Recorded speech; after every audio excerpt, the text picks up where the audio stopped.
Siapa yang tahun ini mau nyoba bullet journal? Kalau lo tertarik untuk bikin bullet journal atau bujo, semoga video ini bisa bantu lo untuk bikin setupnya, atau kalau udah bikin, bisa juga mungkin untuk modif setupnya dikit-dikit. Video ini juga sekalian buat nunjukin kalau metode bullet journal itu bisa dipakai di planner. Jadi bukan berarti kalau bullet journalnya harus mesti kudu di notebook yang halamannya dotted atau titik-titik gitu ya. Atau harus notebook polosan, enggak juga. Di planner yang udah ada template-nya kayak gini juga bisa. Nanti tinggal disesuaikan aja dengan apa yang kita masing-masing mau. Nah, ini di sini gue pakai common planner-nya Sterling Ink. Gue punya yang N1. Ini ukurannya kurang lebih kayak standard traveler's notebook ya. Gue mulai dari halaman depan aja ya, supaya berurutan dengan template plannernya. Dari setup yang awal, paling gue cuma tambahin beberapa stiker aja tuh di halaman depannya. Lalu di planner ini, depannya ada full kalender untuk 2024, dan di halaman berikutnya ada 2 halaman kosong, ini mau gue pakai untuk nempelin vision board.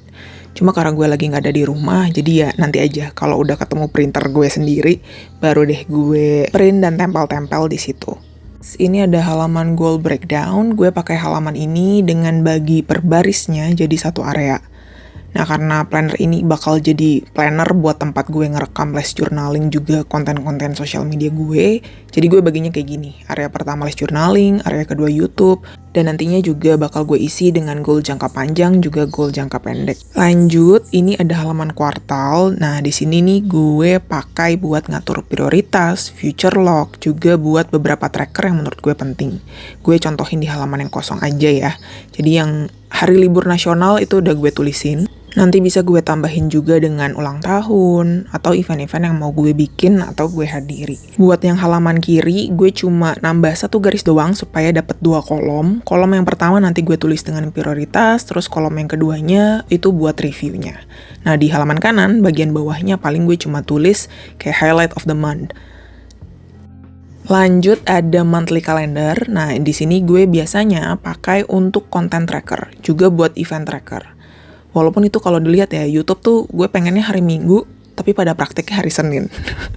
Yang penting sebulan 4 ya. Coba kita lihat nanti di akhir bulan, ada nggak 4 video dari channel ini. Silahkan ditagih ke akun Instagram IamGris kalau misalnya belum ada 4 video dalam 1 bulan. Terus di sebelah kirinya, ini ada sidebar kosong, jadi gue pakai untuk habit tracking. Dan di bagian bawahnya, ini masih ada space kosong, lumayan banyak, jadi bakal gue isi dengan monthly review tiap akhir bulan.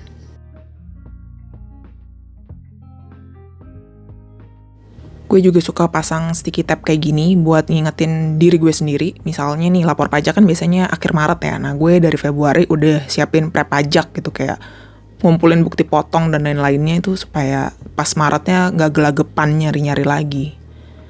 Lanjut, ini ada weekly page-nya. Nah, ini biasanya gue bagi jadi 3 kolom.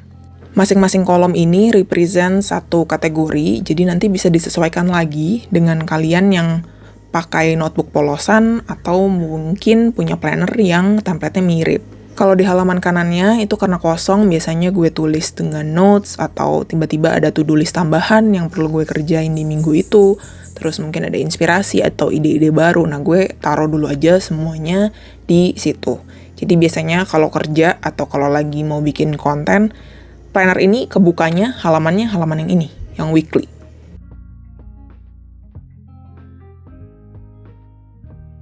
Lalu tentunya dalam bullet journal pasti ada yang namanya collections, dan di sini gue cuma buat beberapa collection yang relate dengan kebutuhan gue, juga dengan fungsi plannernya.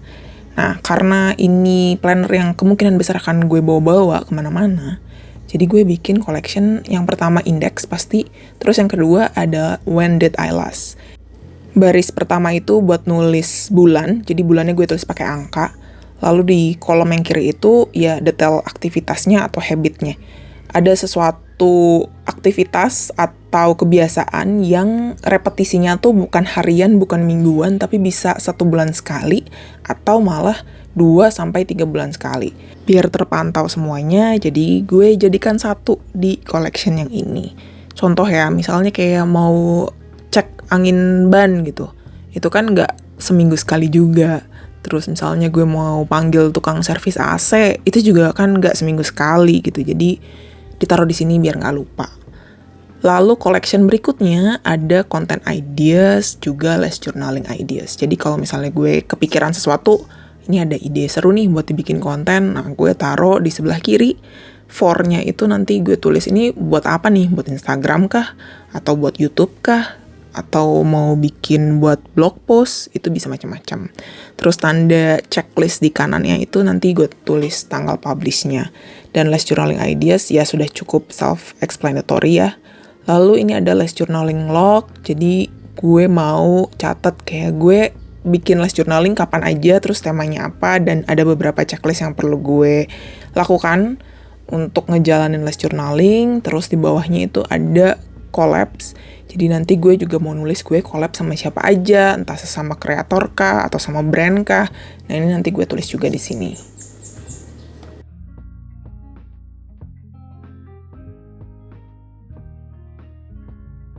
Lalu ada collection yang gue kasih judulnya New New New.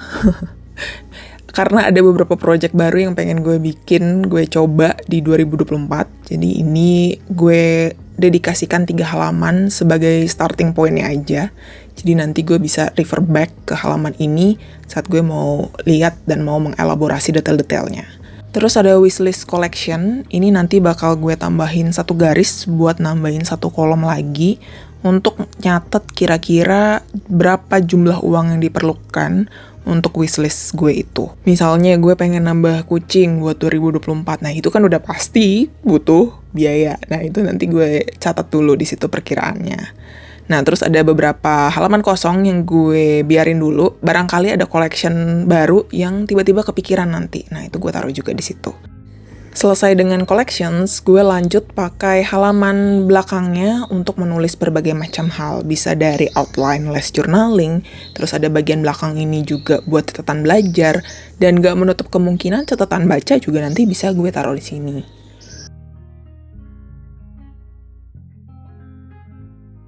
Sekarang buat rekap komponen bullet journalnya, kita lihat satu-satu ya. Kalau dari sumbernya sih, bullet journal itu yang pertama perlu ada adalah indeks. Jadi ini buat ngelis, buat naro apa aja yang udah ditulis di buku catatan kita. Terus buat kita juga lebih gampang untuk cari informasi dan ngelihat, ngefilter nanti pas dilihat. Ini ada di indeks tapi sebenarnya udah nggak relevan buat gue, coret gitu ya. Oh ini masih penting, kalau bukunya udah habis ya berarti harus dipindah, migrasi. Nah itu nanti bisa ketahuan ya dari indeks. Ini gue bikin indeks di halaman depan, di bagian notes-nya. Jadi 2 kolom dulu. Kalau misalnya kurang pun ya gampang, nanti tinggal tambah di halaman yang tersedia berikutnya aja. Terus yang kedua ada future log. Ini buat naro apa aja event atau reminders yang perlu kita ngeliatnya di masa depan. Misalnya ini bulan Januari gitu ya, tapi ternyata gue ada event nanti bulan Maret. Tapi kan belum kejadian tuh. Nah, itu ditaruhnya di future log dulu. Ditabung di future log dulu.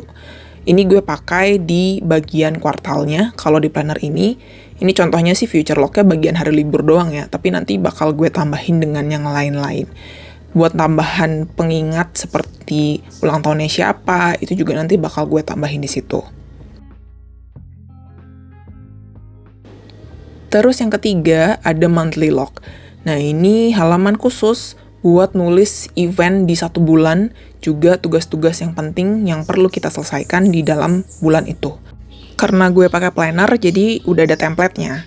Gue nggak pakai template yang versi bullet journal, tapi ini gue langsung tulis aja. Ada event apa, ada tugas-tugas apa yang perlu gue kerjain, nah itu bisa gue taruh pengingatnya di monthly calendar ini. Semisal tanggal 17 nanti gue ada book talk di Instagram bareng sama Fizz, nah itu gue tulis juga. Terus misalnya nih udah kelihatan gue tanggal 14 ada less journaling, udah pasti 2 hari sebelumnya gue mau final check, baca ulang materi yang udah gue bikin, worksheet yang udah gue bikin, dan gue juga perlu kirim email reminder ke peserta-peserta yang udah daftar. Gue taruh dulu semua pengingatnya di monthly calendar ini, karena nanti saat gue mau pindah minggu, gue bakal ngecek ke monthly calendar ini untuk ngisi minggu yang baru. Lalu yang keempat ada daily log. Di sini buat rapid logging atau buat naro catatan apa aja tugas, event, atau notes yang terjadi di dalam satu hari. Nah, ini biasanya gue juga taruh apa aja yang udah terschedule atau terjadwal di dalam satu hari di daily log-nya. Karena gue punya Hobonichi Hon yang A6, ini gue pakai buat daily log. Jadi daily log-nya nggak gue taruh di planner yang sama. Tapi kalau misalnya gue pergi-pergi, ya gue bawanya cuma satu planner ini aja. Karena itu notes-nya juga tebal ya, banyak. Jadi kalau mau bikin daily log sendiri di situ bisa. Nggak perlu pakai 2 planner tentunya untuk bikin bullet journal. Ini sih karena gue doyan coba-coba planner aja. Tidak usah ditiru.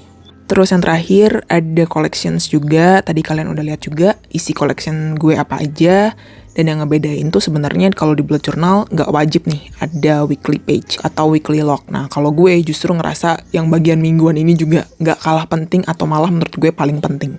Kalau buat gue pribadi, weekly overview kayak gini nih penting banget supaya gue bisa ngatur hari-hari gue dalam 1 minggu ke depan tuh kira-kira biar jadi orang bener tuh kayak gimana.